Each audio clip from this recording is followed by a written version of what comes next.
Tomorrow's Election Day, and in Tarrant County, there is a new race on the ballot. For the first time ever, voters will decide who is in charge of the appraisal district. NBC5's Tahera Rahman explains why the race stands out and why some people are concerned.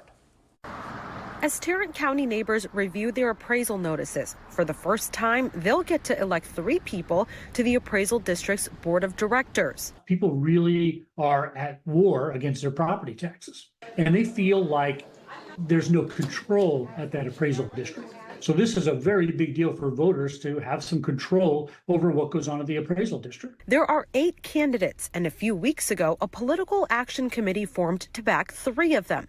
According to state filings, most of the PAC's funding comes from those 3 candidates themselves, spending over $71,000 on the campaigns. Or usually the kind of races you run off your kitchen table.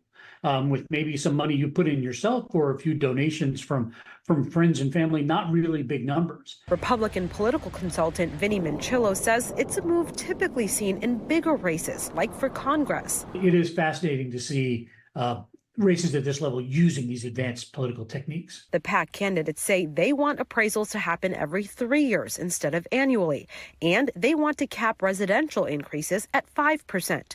Platform points shared by some of their opponents, too. We asked the Tarrant Appraisal District if the board would have the authority to make those changes. They say changing the appraisal cycle, yes, that's within the purview, but capping it at 5%, that's not legal. I've gone to 90% of the meetings. Community activist Daniel Bennett is concerned about some platforms in this race. It's making veiled promises with veiled solutions, and they don't understand the system from which they're going to, and the construct from which they're going to have to serve.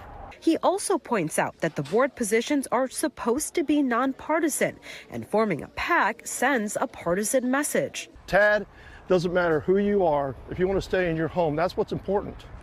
It's not the political allegiances or alliances. While Manchillo says we'll likely see more PACs in the future, Bennett urges voters to do their homework on each candidate. Tahera Rahman, NBC5.